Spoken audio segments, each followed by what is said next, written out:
Good afternoon everyone. কয়েকদিন আগেই 8ই মে বিশ্ব থ্যালাসেমিয়া দিবস গেল।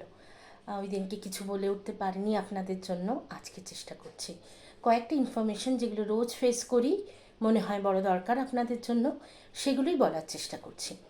এখন একটা কথা যখন প্রথমে বলতাম ক্যারিয়ার স্ক্রিনিং করা দরকার, খুব দরকার। আমরা যারা বাহক, প্রচুর পরিমাণে মানুষ ভারতবর্ষের এবং বিশেষ করে পশ্চিমবঙ্গ, পাঞ্জাব এই জায়গাগুলোয় আমরা প্রচুর পরিমাণে মানুষ থ্যালাসেমিয়ার জন্য বাহক। মানে আমরা জানিও না, আমাদের সেরমভাবে হয়তো একটুখানি মাইল্ড অ্যানিমিয়া ছাড়া আর কোনো লক্ষণও নেই, কিন্তু আমাদের একটি জিনে থ্যালাসেমিয়া যে চেঞ্জেসগুলো থাকে, ভ্যারিয়েশনগুলো থাকে, হিমোগ্লোবিন ঠিক করে না তৈরি হবার, সেরকম ভ্যারিয়েশন আমরা অনেকেই ক্যারি করছি। এবং এখনও পর্যন্ত যা ডেটা তা বলছে যে ভারতবর্ষে প্রতি বছর প্রায় 10 থেকে 15 হাজার মানুষ সন্তান জন্ম নিচ্ছে আমাদের, যারা মেজর মানে ভালোভাবে যারা ডিপেন্ডেন্ট হচ্ছে ব্লাড ট্রান্সফিউশনের জন্য।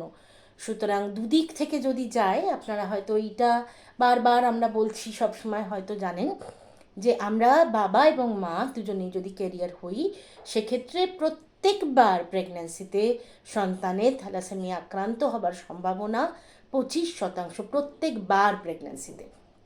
কারণ দুজনের থেকেই যদি ভ্যারিয়েশনটা সন্তানের মধ্যে যায়, যেটা যাবার চান্স 25%, আর আমাদের মতো ক্যারিয়ার হবার চান্স 50%, আর সম্পূর্ণ নর্মাল অর্থাৎ ক্যারিয়ারও নয় এরকম হবার চান্স এগেইন 25%।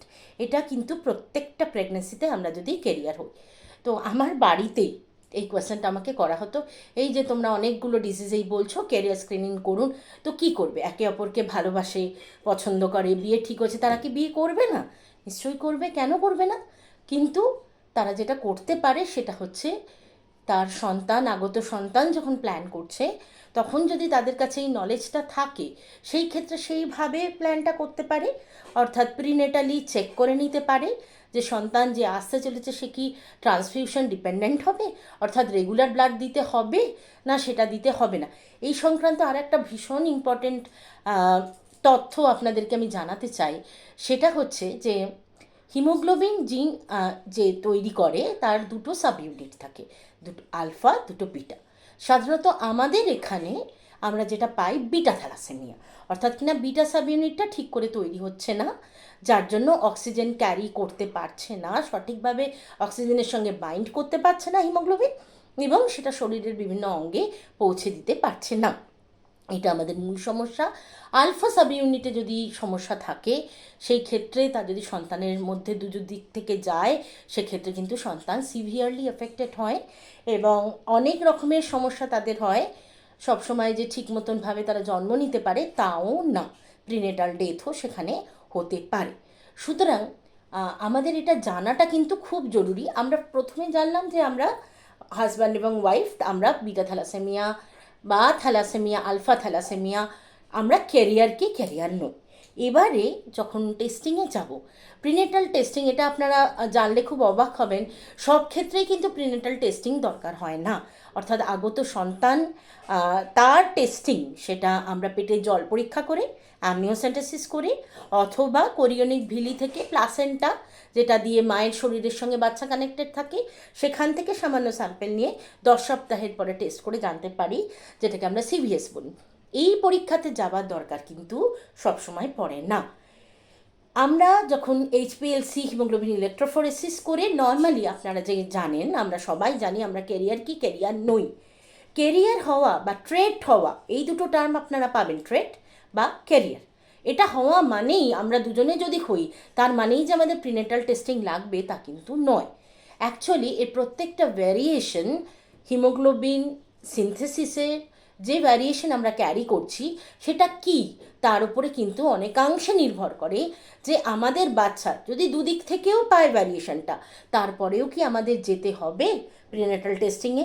প্রিনেটাল টেস্টিংয়ে আমরা তখনই যাওয়া সাজেস্ট করি, ফিটাল এক্সপার্টরা, জেনেটিসিস্টরা তখনই যাওয়া সাজেস্ট করি যখন সেটা মেজর টাইপ অর্থাৎ ট্রান্সফিউশন ডিপেন্ডেন্ট হতে যাচ্ছে।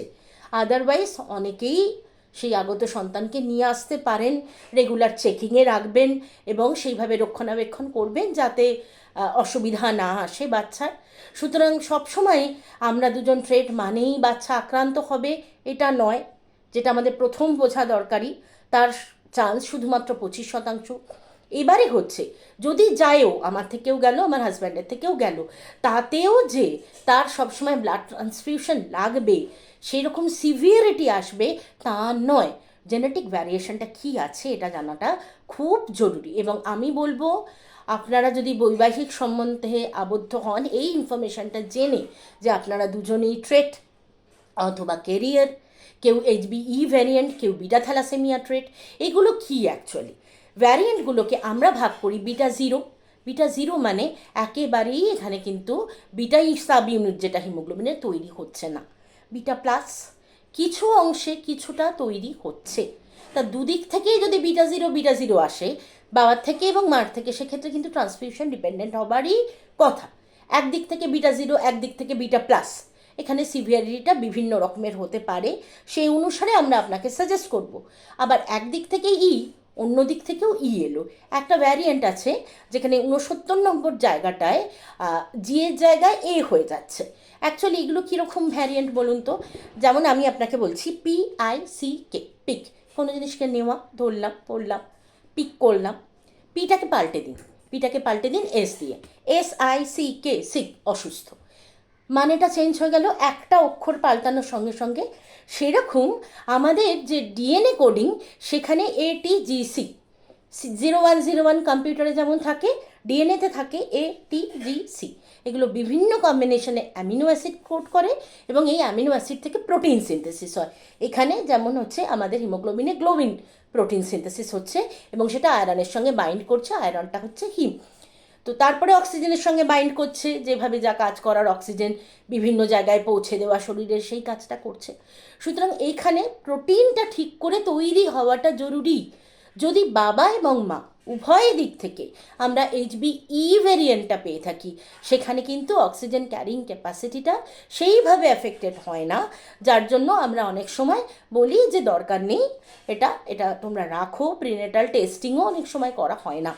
এরকম আরও অনেক ভ্যারিয়েন্ট আছে হিমোগ্লোবিনের, একটা ডেটাবেস আছে HBE মানে হিমোগ্লোবিনের ভ্যারিয়েশনস, সেই ডেটাবেস আছে। সেখানে আমরা দেখে নিই যে ভ্যারিয়েন্টটা বেরিয়েছে জেনেটিক টেস্টের পরে, যে বাবা এবং মার মধ্যে কি কি ভ্যারিয়েন্ট আছে। সবচেয়ে খারাপটা কি হতে পারে? দুজনের থেকেই ভ্যারিয়েন্টটা যাওয়া এবং বাচ্চাটি হোমোজাইগাস, অর্থাৎ দুটো স্ট্র্যান্ডেই ভ্যারিয়েশনটা ক্যারি করছে। এই অবস্থাতে তার কি ফিনোটাইপ আসতে পারে, কতটা অসুস্থতা আসতে পারে, সেটা আমরা সঠিকভাবে আপনাদেরকে বলে দিতে পারবো।